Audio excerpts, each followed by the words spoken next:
Hello again, everybody. Welcome back to Wild Podcast, the podcast where we talk about, I don't know, wild films. I'm not quite sure how that works. But anyway, welcome back. My name is Adrian. I am joined by my extremely busy co-host, Rod Barnett. Hello, Rod. Hello, Adrian. Maybe it's time we refresh everyone's memory about why we call it Wild Podcast. Yeah, that's true. It's called Wild Podcast because it is named after the Antonio Margheriti science fiction film Wild Planet. Mainly because I think this whole thing is Adrian's idea, and I think the idea was initially to do a season of Italian-made science fiction movies, and so I think the phrase Wild Podcast is actually kind of perfect for a show that focuses on Italian exploitation film. And the fact that it actually relates to the title of a very specific film, it's both great but unnecessary. Yeah, well, I think it works. It kind of catches all of the different genres that we talk about. All the films Yeah, I think we've covered so far, we could describe as wild in one way or another. true. And today's film is no exception. Exactly. Yeah. Yes, absolutely. And I think I've probably said this several times. I've introduced you as the extremely busy Rod Barnett, but you've always got something. Your production rate is very high. Well, the podcast count is getting back up again after the very busy March and April that you and I had, and that I had separate from you as well. But the podcast count is getting back up. I've gotten out an episode of the NashiCast focused on a Jess Franco film, and a new episode of the Bloody Pit focused on Stuart Gordon's film From Beyond, one of my absolute favorites from him. And coming up soon, we'll have an Inner Sanctum movie on the Bloody Pit. And later in the summer, we're definitely going to dive back into some more Jess Franco on the NashiCast. And keeping the balls in the air, essentially. And are you still in 1944? Yes. It's going to take a while to inch through 44. We've been at it for a while now. Yes, this will be the third Inner Sanctum film out of 6. And I don't think I'm not exactly sure when we cross over into 1945. We're getting close to 1945. So, okay. Yeah. Extremely productive year for Universal. Yes, they were pumping out horror films, Sherlock Holmes films, and Inner Sanctum movies, other things as well. But we're just focusing on the ones that lend themselves to the horror genre in one way or another. Yeah, good stuff. I don't think I've got anything I can say that I've done since we last recorded. Take a break, man. You're busy enough. All I've done is edit a podcast and prepare for this one. But anyway, it's good to be back. I think this marks the halfway point, pretty much, of this season. So we're finally, we're well underway. And this is a really interesting film that you've picked for us this time. So let's just dive straight in. We are, of course, still with the with sort of French history, like last time, in a film called La get this right. Let's try again. Le prigioniere dell'isola del diavolo. Terrible pronunciation. It's an Italian-French co-production, so I thought I would have a stab at the French title too, as I'm also trying to learn to speak French again. In French, it's L'île aux fils perdus, which is pretty much a direct translation, The Women of Devil's Island. Cue some music.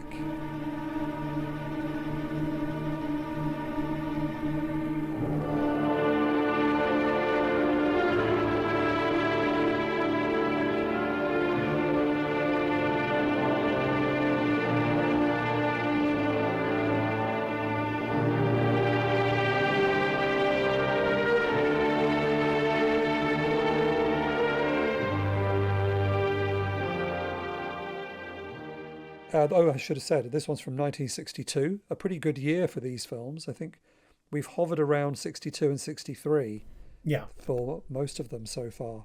The vast majority of the things that we would title Rapiers and Ruffles films tended to be produced in Italy from the mid 50s to the mid 60s. So, they're always chasing whatever is very popular from Hollywood. And so this period of time, pictures of this type, adventure stories set in the European past, definitely were popular enough to have them making quite a few of their own. And since they're very near to home for most of the European producers and creators, I think that that may be why you may have noticed, Adrian, that a lot of these are really energetic and well done.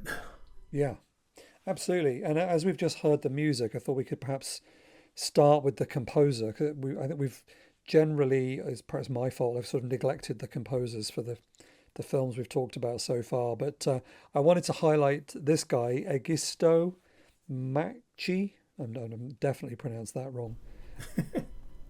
Who was Italian. And when I was trying to find any sort of material, and when I was researching this, the very few things come up about this film. No, there's hardly anything out there in the terms of sort of archival stuff. But I did find that somebody in Italy had done, no, was it French? It was either French or Italian. Somebody done a PhD thesis about this composer. Really? So I found a reference to that, but obviously I haven't had time to read it. But so quite a significant composer, actually, worth mentioning. Tons and tons of credits, as you would expect. Oh yeah. And tracks are still, I mean, he died in the 90s and his music is still being used. There's some quite recognizable pieces that he composed that have turned up in films every so often, including Ocean's 12. Yeah. And there's a really great Indian film called Miss Lovely, which is about the sort of illegal underground porn and horror film industry in India in the 1970s. Really great film. But anyway, some of his music turns up in there as well. But I mean, I don't know if any of his credits that you're familiar with, Rod. He's over 100 credits. Well, strangely enough, only a couple, and you're not going to be surprised by what they were. Avenger of the Seven Seas, a movie that came out roughly the same year, I saw a long time ago in a very, very bad bootleg. And of course, we ran across him in LSD Flesh of the Devil recently. Oh yeah, classic. But other than those two, it's very spotty for me running across him just as I, parade my way through European trash cinema. So I have a feeling that he mostly stayed on the more respectable side of filmmaking to a large degree. I see I see some of the credits, and I'm kind of impressed with just the wide variety of films that he seemed to have been asked to score. I mean, good Lord, there's every type of movie under the sun, and they all appear to be the kind of movies that I would be kind of curious to see, but would probably punch out of after 20 minutes when I realize, oh, it's going to be that. Okay. Yeah. There's not enough murders in this film. No one's stalking anyone. Yeah. But he was good friends with Ennio Morricone, as you might expect, and was part of the same group of experimental, kind of that sort of improvisational avant-garde group that Morricone was part of in the 60s, called Studio R7. And he was an editor of a music magazine in Rome.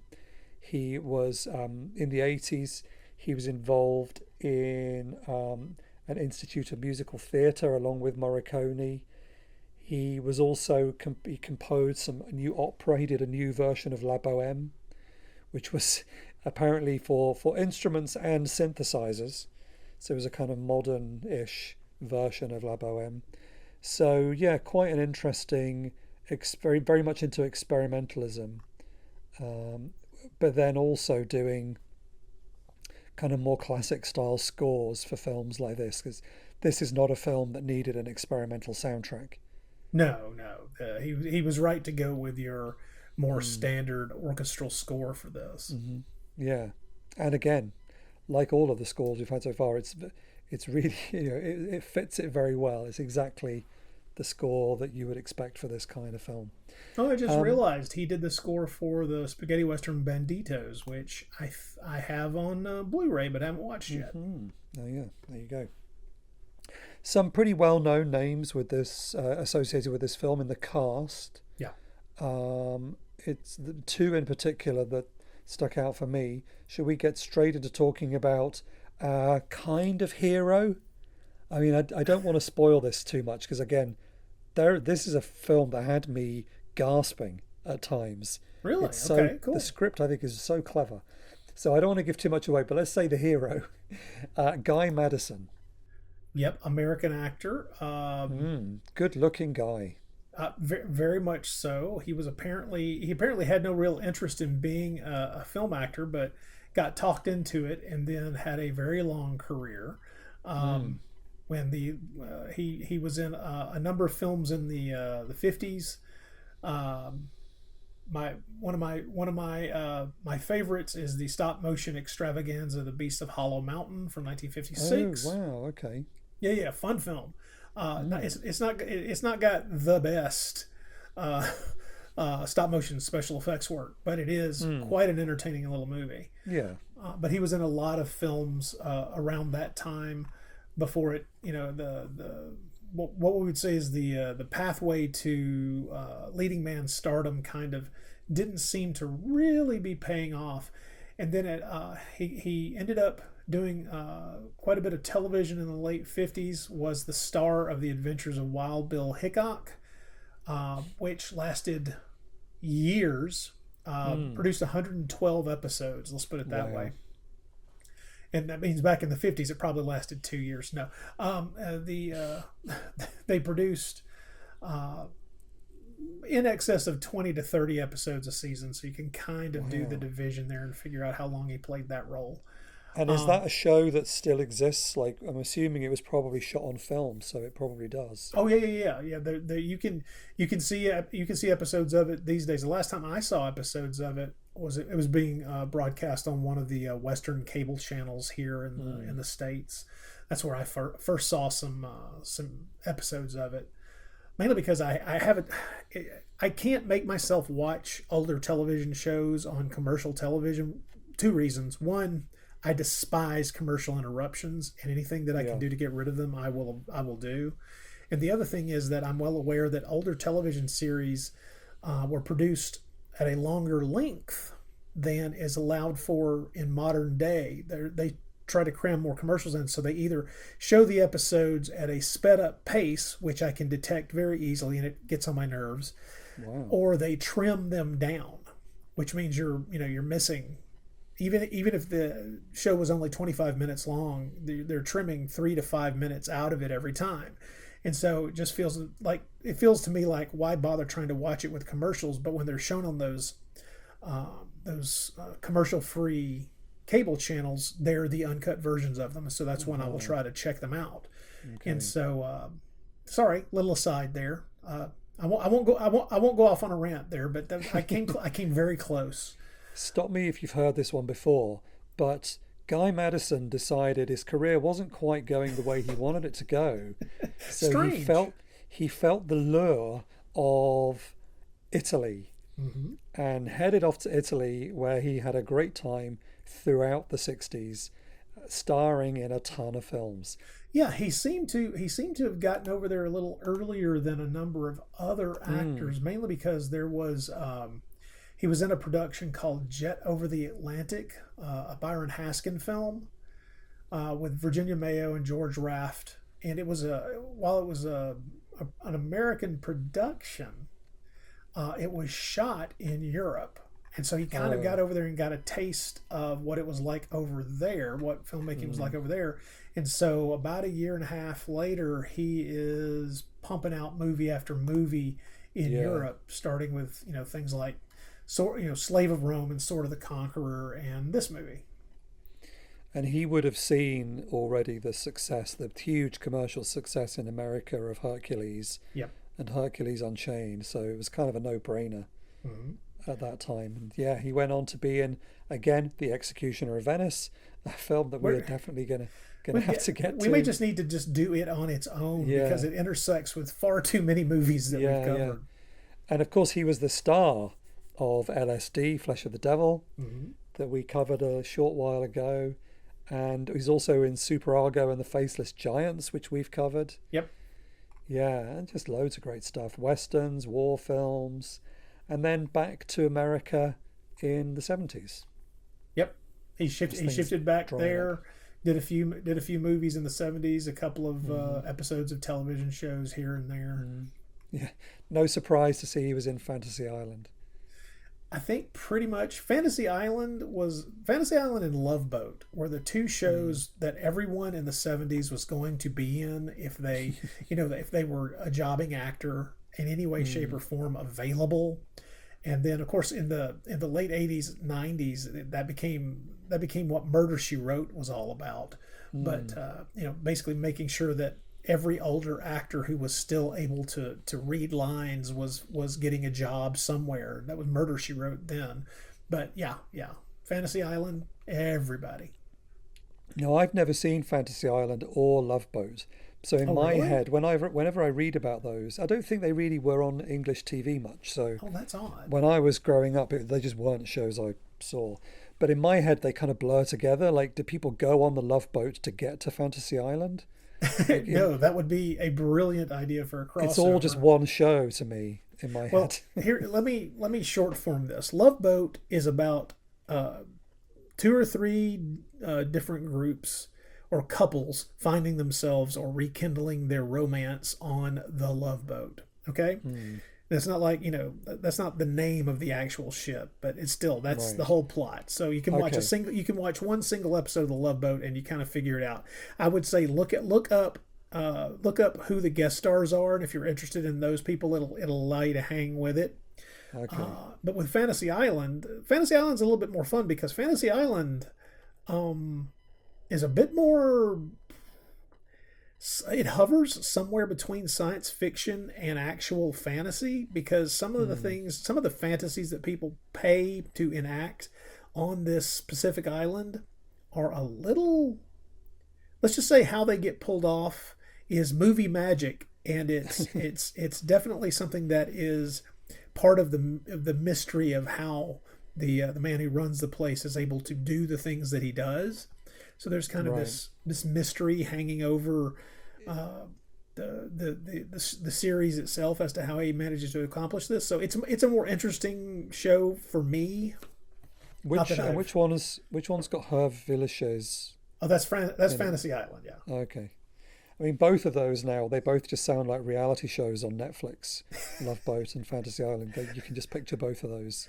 Yeah, and I can understand. That's just it. I kind of viewed both of those shows back when they were being broadcast and produced in the same way that I view reality television now, which is you couldn't pay me to watch the damn things. Just no. It's like for me, reality television is without a doubt the first visual proof that I had that our entire planet needed to be flushed down a black hole. Right. Yeah. We're all doomed, aren't we? Yeah. Pretty much. So. I'm fairly sure people who listen to this podcast are probably not watching many reality shows, but you never know. I think we'd be surprised. Let us know. There are people out there whose opinions I have real respect for, who have for some reason got some damn reality show that they've singled out as being the only one that they really enjoy, and I just look at them and go, "You're insane. What is wrong with you? I don't care if it's little people growing pumpkins. You need to get away from this." Yeah, let's step away from this entirely. One other member of the cast who's so recognizable, you can see him straight away, even through the quite poor quality print we had to watch this film in. Yeah. And that is Paul Muller, the Swiss actor with, over 200 credits, who's in every film you've ever seen. Pretty and much. he's really great. And he plays the villain of the piece, Oh yeah. the kind of the governor of the prison. The rather slick and suave at times villain. Yeah, and he is just. I mean, we can't. We could just read his credits out all day. He's Oh, in I so know. much stuff. He was a theatre guy originally, trained in the theatre in Paris, and then in the war he ended up being in the French army in what was then called Indochina. He ended up getting malaria. Came back, got into more theatre, and then started making films in France, and quickly ended up in Italy. He's also in loads of Jess Franco films, which I guess is you'd be very familiar with. Oh yeah. He was in Fangs of the Living Dead, which is an Amado de Osorio film, and then just I won't say countless Jess Franco films, but Mm, he's in a number of big ones that people would be aware of, yeah. like the Count Dracula adaptation with Christopher Lee.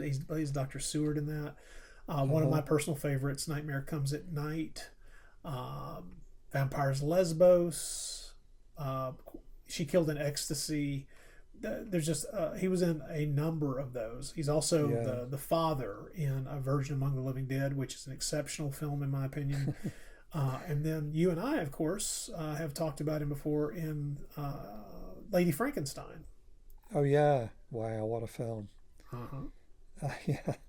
But he was I mean, just he he was in worked. so many movies though. Yeah, he worked for some great directors like Roberto Rossellini, Fellini, Antonioni, but also more in our neck of the woods is people like Bava and Sergio Corbucci. Mm-hmm. Uh, yeah, loads of good stuff.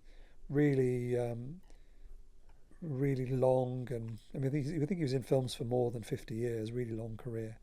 Yeah, yeah. Yeah. And the thing is, I have to remind myself every time that I talk about him someplace. I thought for years I thought he was German, and so I Mm, have to right. reset my mind just a smidge Hmm. because I'm so used to that last name telling me they're German. So Yeah. Yeah, no, actually Swiss this time. But yes, loads of great films. So, and he's so good in this. And of course, one of the things because I've seen it quite recently, doing some research for another thing that we did, he was one of the stars of Lady Morgan's Revenge, oh yeah, yeah. which is a fabulous Italian Gothic. And he is really good in that. He's just got the face of a villain, hasn't he? I think. He does. He's. I hope he didn't see that as a curse because No, that's what got him cast in a number of yeah. different roles. I'm sure. He definitely got a career out of that face. I mean, he Hmm. was a good-looking guy, but he could very easily look sinister. Uh-huh. Oh, and he's got a $20 sneer too, man. He's good at that. Hmm. Yeah, and I really enjoyed his performance in this film. He's so funny. Uh-huh. In he's sort of he's sleazy. He's power hungry. He's also kind of a wimp. He's quite kind of cowardly in other ways. Um, he's hanging on to power. He's desperate for a promotion that's never going to come. Like Yeah. he's not just a one-note character in this film. I like that about him. Well, I think he's that I very think is a good. strength. That's a strength of the script, which Mm, is far better than it needs to be for the material at hand. that is true. Well, let's talk about that. I mean, we haven't even told people what the film is about yet, That's true. but basically, I mean, the title perhaps just gives it away. It's about women on Devil's Island. That's all you need to Is know. it? Oh my God, I Yeah, missed that. but so you mentioned the script. The script was co-written between the director Domenico Paoletta, oh, good grief, Paolella, and Ernesto Gastaldi. Yes, the great Gastaldi. Yes. Yeah, Gastaldi is Italian sort of exploitation film royalty, Yes. and I'm sure we've mentioned him many times before. Mainly because he had a hand in so many classic giallos. It's Yes, ridiculous. Yeah. yeah. Also directed a few things. Yes, he did.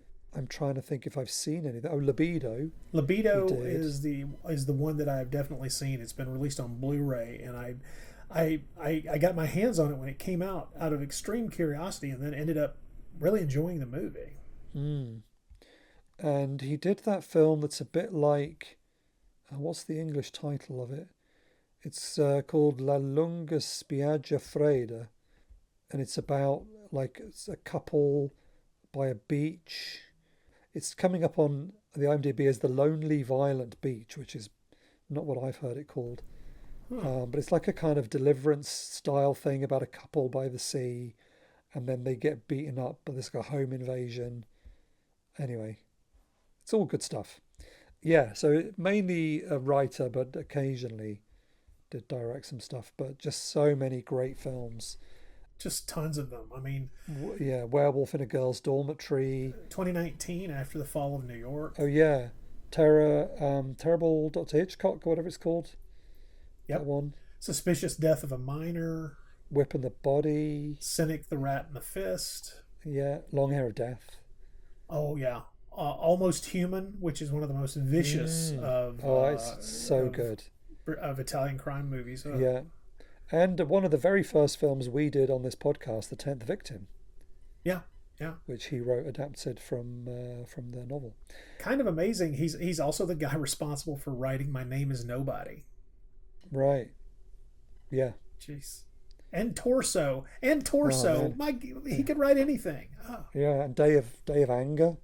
Grand Duel. Yeah, really good stuff. Yeah, we could just read out his credits all day and have fun. Yeah, and just talk about how awesome certain of the films are. Could have quite a good time doing so. Yeah, but anyway, so that's probably one of the reasons why this film is really good. It's just got such a great script. Because I didn't really do any research beforehand. I just watched it, and all I knew was the title, and so I was genuinely kept guessing as to where it was going and stuff. There is a female lead. Oh, and she's magnificent. Yeah, Michelle Mercier. This is as I said, the French co-production. So she is our main French star, big movie star. She was almost as famous as Brigitte Bardot at one point. I know, all because of those 5 Angelique films. Angelique, yeah, I've never seen any of those. Have you? Super famous. I haven't either. I came to her through the way that, of course, won't shock or surprise anyone, because she was in Web of the Spider when Antonio Margheriti remade Castle of Blood. She took the lead role. She took the position of Barbara Steele from the original film, and she's exceptional in the film. She's very, very good. One could argue that she was better than Barbara Steele in the original. Oh, okay, and that's the end of the podcast. Thank you, everybody, for listening. That's our final episode. We are done here. No. We need to go through the Angelique films so I can just look at this actress 5 more times. We need to start a French podcast, which would be not bad. I wouldn't cry. Yeah, no, I would like to see those. I've never seen one. I've heard of them, and you're right. She is great. She's very good in this film. My one problem with her in this movie, and it's not her fault, and it's partly because of this is a similar problem I had last time, with all the male characters having the same beard. In this film, all the women are wearing the same costume, basically. To a degree, yeah. Because the picture quality isn't great, there were times where I wasn't quite sure if I was looking at her or someone else. If they all had the same hair colour and roughly the same clothes, I was getting a bit confused at times about which woman I was looking at. But that's not her fault, and she is great in this movie. She really is. Yeah, and a really interesting character. For those out there who wonder if they've ever seen her before, if you've seen Bava's Black Sabbath, you have. She's Rosie in the telephone story, the 3 stories in the film. She's Rosie in that. And yes, now remind me, which one is Rosie? Is she the one on the phone, or is she the one who's calling? Believe she. Oh wow, which one is that? Oh God, now you've made me doubt. I can't remember. Oh my goodness. It's been a while since I last watched that. I can't picture who is both of those. Both of those actresses were lovely, and it's been a while since I've rewatched it. I can't remember. If I say it, I will get it wrong now. Okay, well, write in and tell us if you know. We're not infallible. She was in a film that I became kind of interested in years ago because it stars Peter Cushing, a movie called Fury at Smuggler's Bay from Oh yeah. 1961, Mm-hmm. which is another pretty good little film. And I've never seen that one. yeah, she's got a role in The Wonders of Aladdin from 1961, which I have, but I haven't watched yet. Okay. There's only a couple of hundred of those films, but hey, Right. I'll get That's to it. That's another season for us. Is Yeah.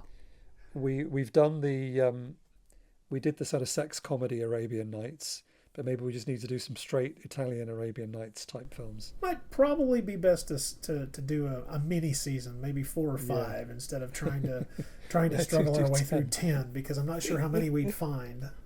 Yeah.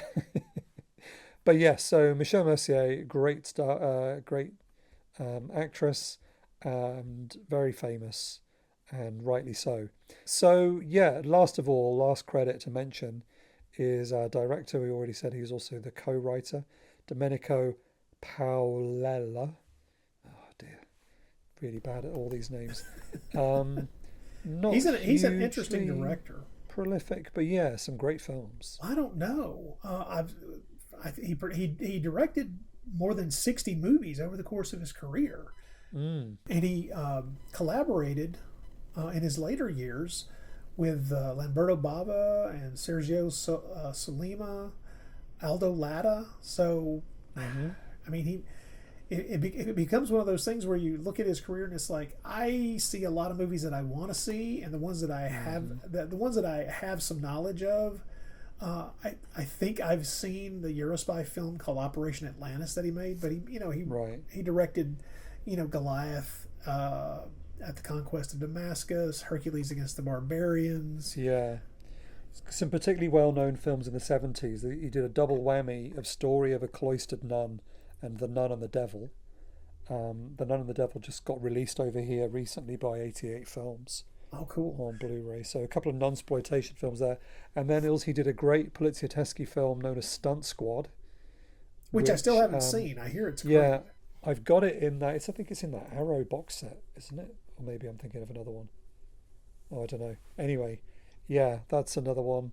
Great. So yeah, like so many of the directors we talk about, sort of basically workmanlike.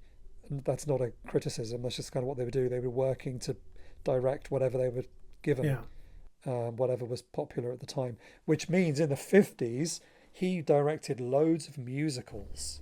Yep. Including 2 films about San Remo, which I'm always going on about. But yeah, musicals right through the 50s and into the 60s. Which is interesting because I'm planning, I don't know if I've told you about this yet, but my idea for our next mini season is going to be Italian jukebox musicals from the early 60s, which is how Lucio Fulci got started. Interesting. This guy did some of those as well. Yeah, he did a couple of Toto films as well. Oh, yeah, of course. But I will say I have seen two of his other movies in this same genre, made around the same time. Guns of the Black Witch, which I remember because of the title, but it's been so long I don't remember anything else. Great title. And The Secret of the Black Falcon. Oh. I've seen both of those because I still have really dubious copies of them lurking around. Right. Yeah. But both of them, I mean, like Secret of the Black Falcon, I saw because it starred Lex Barker, and and it was co-written with Sergio Solima. So there were names involved that I was that I was well aware of. But it has been so long that I would have to rewatch them to give any kind of valid criticism or information about either one. Yeah, again, it's like so often we see these lists of film names from these directors, and we're like, oh, now I need to watch that, and I want to watch that. Mm-hmm. He even did a kind of krimi film in Germany at some point in 1963. In Austria. Yeah, he went to Austria and shot effectively a krimi, not a Rialto krimi, but it's a film about Scotland Yard that's shot in German. Really? So that is a krimi by my book, yeah, called Maskenball in 1963. So yeah, sort of interesting, would go wherever the money was, I guess. But anyway, Yeah, loads of good stuff. Let's talk about the women of Devil's Island before people begin to wonder if we're ever going to actually discuss the movie. Are these idiots ever going to talk about this We're movie? going to get to the plot. As I said, I don't want to give too much away because I think it's great, but we can talk about the first act, perhaps. That sounds fine, and we can point people toward the rather dubious print that we had to watch, which is on YouTube. Yeah, and it looks like it is going to be a good looking film if you could actually see it, because there's a couple of prints on YouTube. One is an AIP cropped TV print with very bad color, so don't watch that one. No, avoid it. There is a full color widescreen print on YouTube, but it's quite low res, which is a shame. But like we're always saying, if somebody could restore these, they would be doing us all a favor. But yeah, this is a woman in prison film, years before it became hugely popular to make women in prison films, particularly women on prison island films. There's a few of those, but this is perhaps one of the first to do that. And I think because it's again, like last time, it's a French story this time, and it's set during the sort of the eve of the French Revolution. We're kind of just before the revolution, like we were last time with the Musketeers. Yeah. I believe the film is set around 1793. And so there's a sort of revolution going on back home, and the women who were they're just the French female criminals and prostitutes are rounded up and sent to Devil's Island, which was a real place in French Guiana. But they were also basically rounding up political prisoners, including leading lady here, Martine, played by Michelle Mercier, who was a lady of the court, and her whole family have been taken prisoner because they were aristocrats, and her sister, she knows, has already been sent to Devil's Island, and she's been there about 2 years, I think. So when the film starts, we are on a prison ship escorting the latest batch of women to Devil's Island. And as soon as the film opened and I saw we were on a ship, I knew you would be very happy.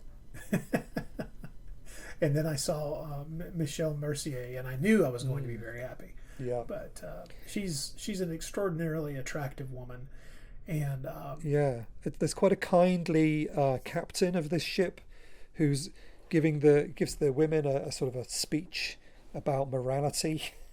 Yes. To prepare them for where they're going. But really, he is basically taking them to their deaths.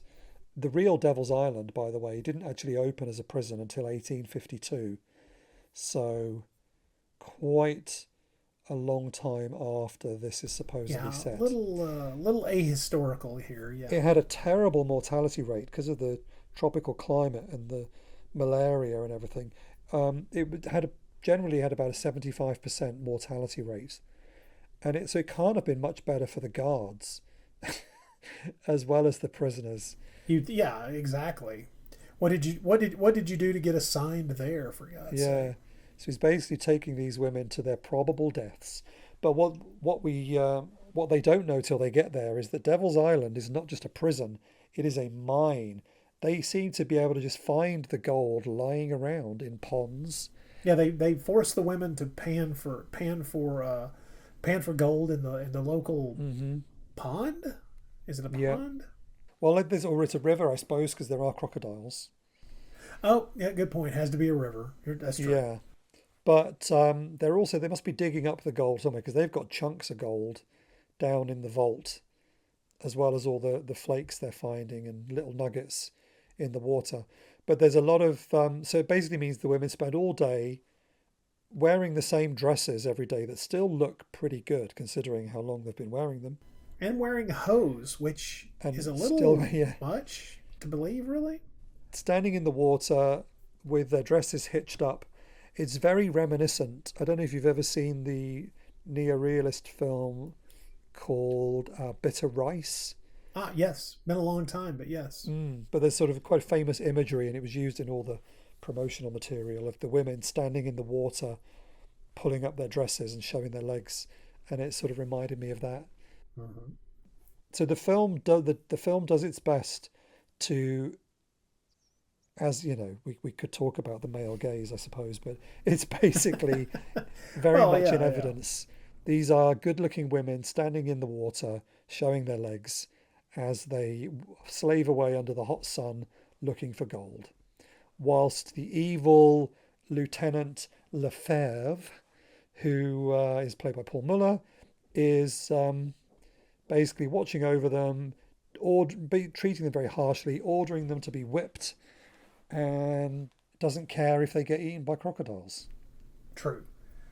Well, now the film focuses on Michel Mercier's character, Martine, who apparently was a noblewoman, but who got caught up in what may or may not have been trumped up charges, and to be sent here, suspected of being part of the nascent rebellion that was going on.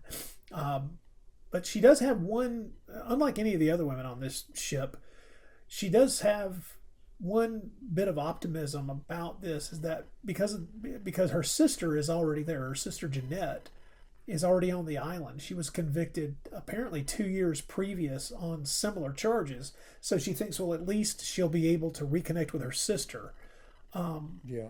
But when she gets there, her sister claims to not recognize her, claims to go by a different name, really doesn't want anything to do with her. And when they finally have some time alone to talk about it, she just has no interest in caring about anybody else unless they can help her escape from this place, which makes a lot of sense. So yeah, I mean, she's basically been working on an escape plan. Yeah, and she with changed her name. with some of the other women. Yeah, and she changed her name on the boat on the way over, because there was a woman called Jeanette who was a prostitute who fell overboard. Yeah, she says, or was pushed, I guess, possibly. Or jumped. But anyway, she took her identity rather than being known as this noble woman, Michelle, because it would be much worse for her. But when her and her sister are alone, she does explain the whole thing, gives us some very useful exposition. But also is working on an escape plan. They've got a boat high on a hidden side of the island that is never guarded. So there's all that going on. And also the women, if they want to, and we see Jeanette do this, they can say to the guards, I don't want to work. I don't want to work tomorrow, which is kind of code for, I will come and join your orgy tonight with all the guards. Pretty much, yeah. So the guards are using the women in the way that you would expect. But given that this is not a Jess Franco film, all of that goes on behind closed doors, pretty much. Yeah. We have the door cracked open and can see certain activities either in the beginning stages or about to begin the beginning stages, and then the door is very chastely closed because, hey, it is only the early 60s. Yeah, and this is still kind of a family film, I suppose. Kind of, sort of. So things are not going great. The escape plan that they've got planned is doomed to failure, sadly. But then, just when our hero is, she's convinced that she's going to die on this island, our hero of the movie, our male hero, turns up and claims in his fully 30 minutes into the movie. I might add. And his name is Henri Valliere. He comes in full captain's uniform with orders from the military authorities, claiming that he is taking over the island. So Lefebvre has been convinced every time a new boat turns up, he's like, where's my promotion?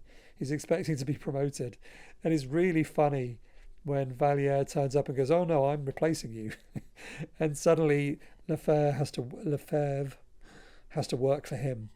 And there's a lot of tension there. It's really funny. And it's well played too, because you have super handsome Guy Madison waltz into the place, and immediately puts a stop to pretty much every bit of corruption that he can nail down, and then stops the brutal way in which they're handling the women as well.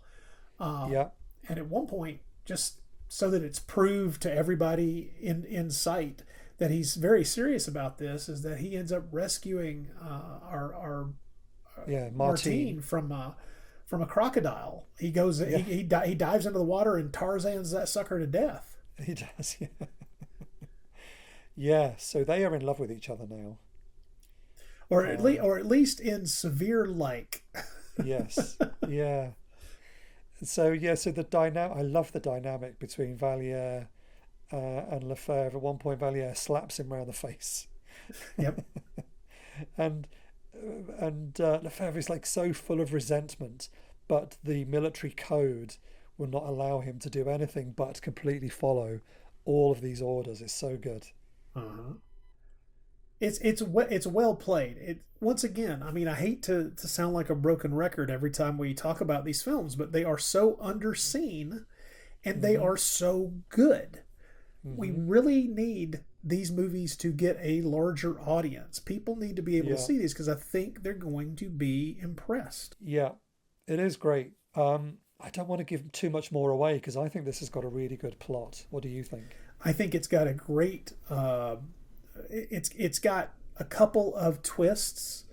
I don't think you can see. I don't think you can see one or the other of them coming very well. The acting is better than it needs to be. There's some decent matching to the stuff that is actually shot on location and the stuff that is clearly sets. I mean, it's not hard to tell them apart, even on a crappy print like this. But I think that they do an excellent job merging the two together very well. The little logic problems that you'll have with this movie all relate to things like, Devil's Island didn't exist yet, and wow, that's a hell of a lot of gold, ain't it? And things, it really is. I mean, it's way more gold than they'd be able to pan out of that river, even over the course of a year. It's a lot, but still, fun film. I really enjoy this movie. It's great. Yeah, it's really, really good. What's interesting with the production of this, and I think we saw this in looking at all the different credits, that this film was shot back to back with Avenger of the Seven Seas by the same director, and features many of the same cast and crew, and also the same two ships that they had access to, because there's some really good ship action in this movie. They had access to two really nice tall ships. So because I guess they'd hired them, they just shot two films at the same time for the price of one. I think there's a review of this online by Matt Blake. I've been looking at that as well. Yeah, it's and he points out not just what you were talking about there, but points out that the director himself, he says he was a dependable hand at this kind of thing, and he does a good job here, ensuring that just about all the budget is firmly visible on screen. And I think that's true. This is not a high budget film. It's not a low budget film really. It's in that mid range. It's not impoverished, but it hasn't got money for like huge set pieces, although it is able to get its hands on all the correct costuming and those ships that we're able to spend some time on. But what it really does have is a director at the helm who has had enough experience to be able to shepherd all this stuff onto screen in such a way to make it look far better than it probably should have, considering that they probably could have spent a lot more money to make it a little bit more opulent. Yeah. No, it's great. Now, interestingly, I could only find archival records to show that it was on American television in 1966. Oh, okay. I can't see that it had any kind of cinema distribution anywhere, as far as I can tell.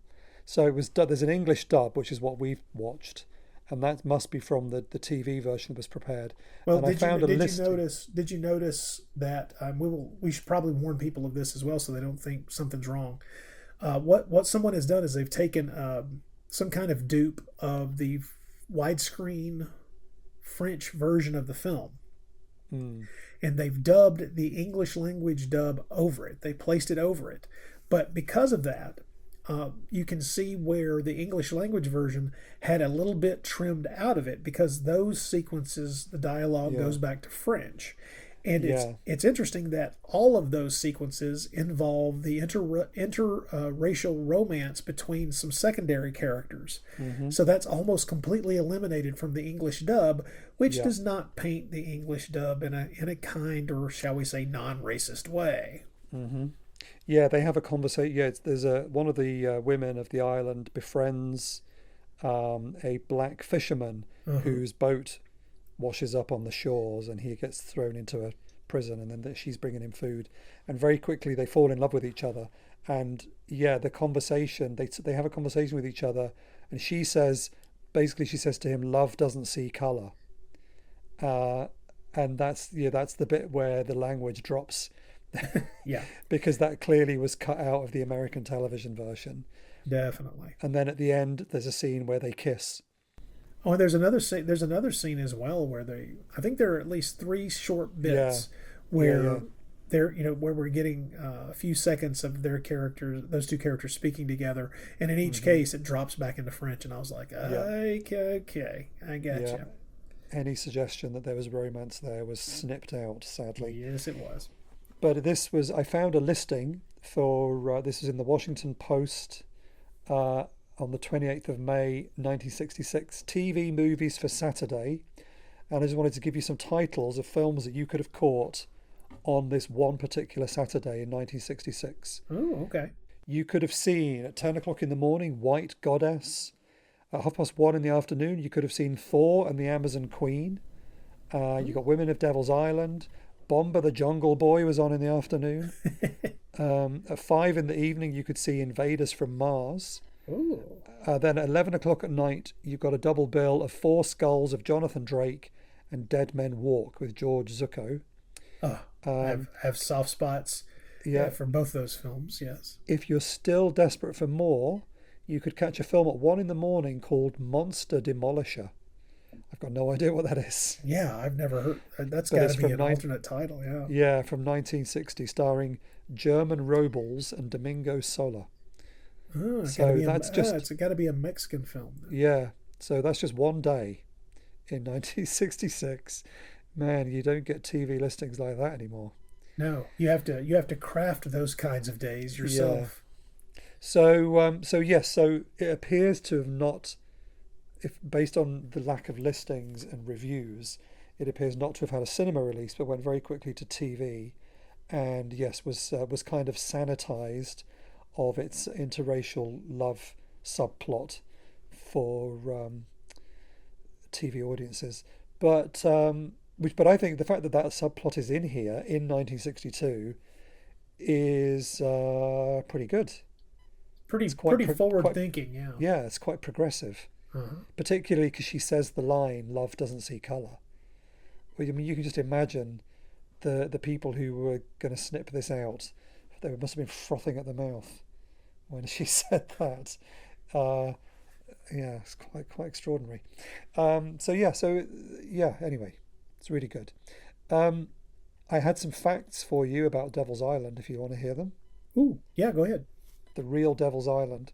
So it was a prison for about 100 years, and pretty grim by all accounts. 80,000 prisoners were sent there during that 100 years, and most of them never went back to France because they either died or stayed there.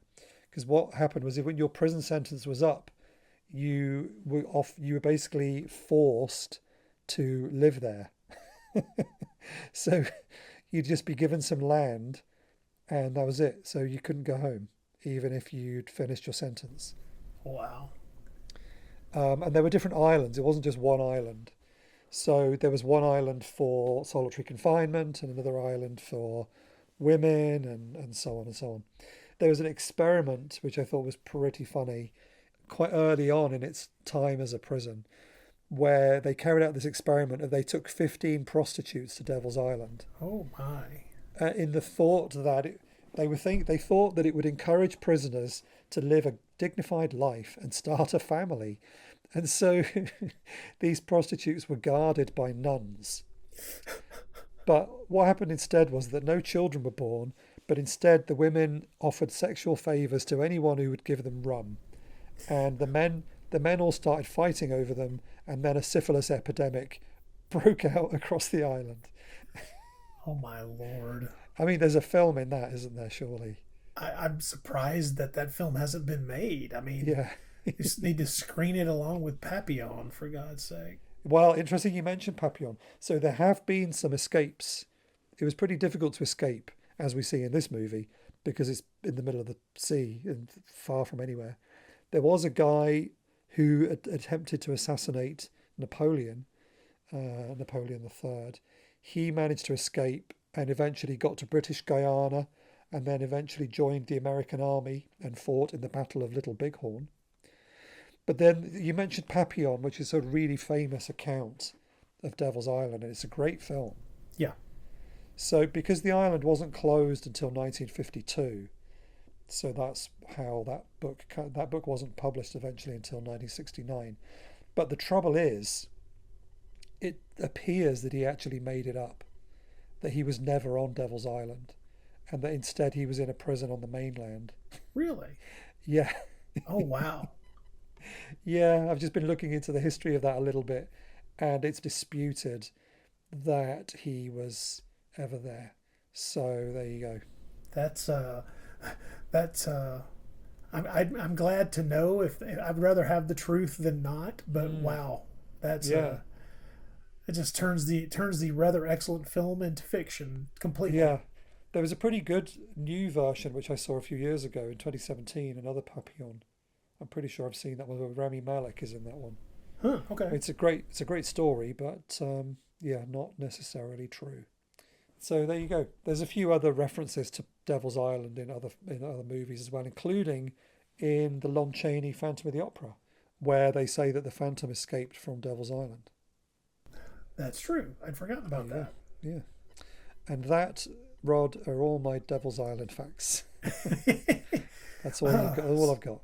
So you've destroyed the fantasy that I've held in my head for decades about that particular place. So I guess thank you, maybe. Yeah, it's a tourist place now. You can like Alcatraz, yeah. Yeah, bits of it are a museum. Other bits of it are completely just basically closed off, and you can't even land there. But some bits of it are available if you're ever in that part of the world to go to the museum. But yeah, he must have been. I mean, it was basically a life sentence. Even if you only had a 2-year sentence, you'd probably never come back. So, pretty terrible place to be sent, but great for movies, right? True, very true. Yeah. So as always, we urge you all to check this one out. Easily available on YouTube. Sadly, not available on 4K, or Blu-ray, but we can but hope that one day somebody will be brave enough. Because I think you could really do well with the right kind of packaging and marketing. These are very sellable films. I mean, these are films that were made for mass audiences. Yes. So there's no reason why they wouldn't have appeal now. I'm shocked that I'm shocked in one way that there's not been an attempt already, and I just would hope that eventually, there being so many fantastic boutique Blu-ray labels that are mining the darker, danker corners of the European cult stuff, that eventually they'll get to movies of this type as well. That's true. When they've run out, when there's no possible way to bring out another version of, when there's no more room in hell. No, when they've mined every obscure Gothic in sight. Yeah, and when we've had every Dario Argento film just tattooed onto our eyeballs. Yes. They'll have to finally get to this stuff. But it is good stuff. So, yeah, everyone check it out. Now, before we go, I just wanted to mention we had an email since the last episode. We've had some good feedback. People have been leaving comments on YouTube as well. So don't forget, we are on YouTube. I've had some comments about my interview with Thorsten from Creepy Images about the Jallo book. So thank you, everybody, for those. But yes, I just wanted to mention that Lee got in touch with us by email last time we talked about the New York writer Milton Crims, Yeah, and he suggested would Milton Crims have just been responsible for the English dub possibly. rather than actually being involved in the original screenplay. And that is a very good point that we didn't think of at the time. And it seems logical to me. Yeah, Yeah. it would make sense rather than somehow being responsible for this script when the rest of his career was mainly in New York. Makes sense. So, Makes a lot of yeah, sense. very good point. Thank you, Lee. Also, Lee said that in America, potholing is called spelunking. It's true. Or caving. Yeah, spelunking is such a funny word. I don't know. Yes, it's like spatula, only stranger. Yeah, that's very true. I also just wanted to quickly mention something that's happening here in the UK in about what is it? 6 weeks' time or so now. In the middle of June, there is an event called Weird Worcester. I'm not a huge fan of the name of the event, but I'll let that slide. It's called Weird Worcester. It's being organised by the people who run the Blu-ray label Treasured Films, Okay. and also the website called Film Treasures. Treasured Films did the recent Blu-ray of The Last Hunter. Oh, yeah, yeah, yeah. They've started releasing a whole bunch of stuff. Anyway, they are putting on a weekend event up in Worcester, in the Midlands, or near the Midlands, depending on how you feel about how much of Britain the Midlands covers. But anyway, up there, they're doing this amazing weekend event in the middle of June. So if you are UK based and you haven't heard of this yet, you might want to check it out. Let me just tell you who some of their guests are, and you will be impressed, I'm sure. They have got coming to this thing Lamberto Bava, Enzo Castellari, Sergio Martino, and who else? So that's the directors. Jeez. They've got, yeah, I know. Oh, and another director who I'm unfamiliar with called Alessandro Capone. Today and this is what made me think of it. Today they just announced Fred Williamson is going to be there Cool. as well. They've also got from Cannibal Holocaust, Carl York and Francesca Chiardi, two unhappy lovers in Cannibal Holocaust who both end up very dead at the end of the film. So they're both going to be there. Also, one of the stars of Demons is going to be there. The young girl from House by the Cemetery, she'll be there. Hell of the Living Dead, Margie Newton, she'll be there. The special effects guy, Sergio Stivoletti, who did Demons and Cemetery Man and a load of other stuff. So this is shaping up to be the cult Italian film event of the year. Really? Yeah. Pretty good. So that's all happening here in the UK. We don't get stuff like this in the UK very often, so it's quite exciting. So I just wanted to mention it. You can look them up on Facebook, Weird Worcester, or check out the website. Just sort of Google it and you'll find that. Now, of course, there are a lot of...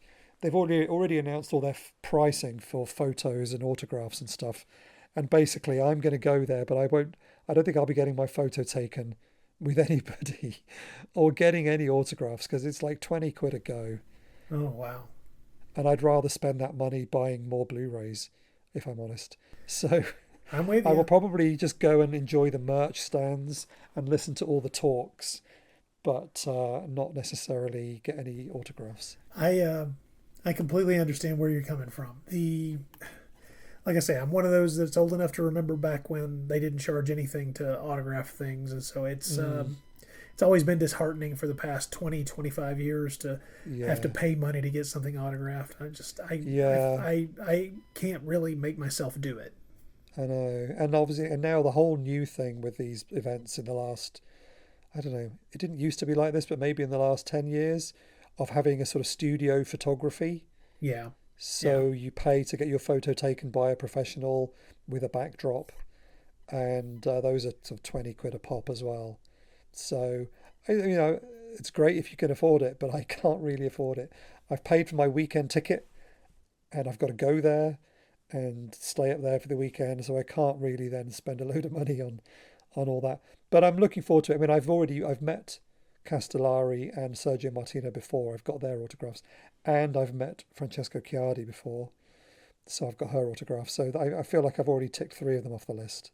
So, but I think it'd be really interesting. I'm hoping I can go there and do a special episode for the podcast. Cool, I'll try and get some coverage, record some of the Q&As if I can, and stuff like that. So I will report back. But yeah, if you're UK based and you haven't heard of this yet, try and go. I do believe they've still got tickets left. Cool. Wish I was close enough to join you. Yeah. Well, Rod, one of these days we are going to have to somehow get together and record a podcast in person. We are rarely even on the same continent, but I know. One day. Anyway, there you go. That's I'm plugging something that I'm not even involved with. I am trying to get on their press list. I've been dropping hints to see if I can get in to do interviews with any of them. So fingers crossed on that one. That would be great. Yeah, we'll see. Anyway, that's everything I wanted to talk about. You've already plugged your upcoming episodes? Yeah, I think I've already filled in everyone on upcoming things, yeah. And I don't think any of our other commentary newses have been they've not dropped yet. Publicly announced, so we can't update you on that. I can say that I did get paid this week by one of them that I was still waiting, the one that hasn't been announced yet. So that's always good news because it means they're definitely going to use it, I think. I wonder if that means I got paid too. I better check. Yeah, there's this, I always have this moment of doubt where I'm waiting and I don't hear any feedback. I don't know if they liked it. I don't hear anything. I'm like, oh, maybe they're not going to use it. And I got paid, so I'm like, okay, it's going to go on the disc. That's fine. So, but yeah, looking forward to being able to talk about that one when it's finally out there. So what else can we say? Please share, like, subscribe, tell your friends, send them postcards, or write them letters, ring them up. Alert the media in any way that you possibly can about Wild Wild Podcast. Yeah, honk if you're listening in the car, whatever. I don't know. I don't know that would be productive, but okay. Get the word out there. Yeah, maybe we should make some bumper stickers. Let's see. Oh, remind people about the shirts, the T-shirts. You can indeed get a range now. I think maybe 5. I can't remember. Wild Wild Podcast T-shirts to make all of your friends envious beyond belief at how stylish you are by showing off your obscure film knowledge on a shirt. Exactly. Yes. Did you get yours yet? Oh, yeah. I've got my Antonio Margheriti T-shirt. I'm very pleased with it. Yeah. And do people give you knowing looks when you wear it in public? Oh, I haven't worn it in public yet. I'm waiting until I go to, there's a convention I go to every year up in Louisville, Kentucky, and I plan to wear it when I'm there, because that way there's more chance that people would understand why I'm wearing it. Rather than just walking down Nashville High Street. Oh yeah. I'm you got to pick your audience, Fair enough. I should send you some leaflets to hand out as you walk around. If you like this T-shirt, check this out. I will proselytize for our show and your T-shirt designs, my friend. We'll see.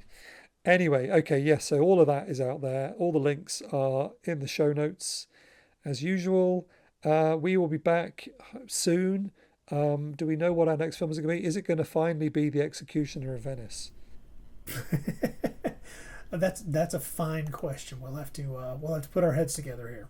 Yeah, it probably should be. We've talked about it often enough. Anyway, stay tuned to find out. Thank you everybody for listening. We will be back soon. Bye for now.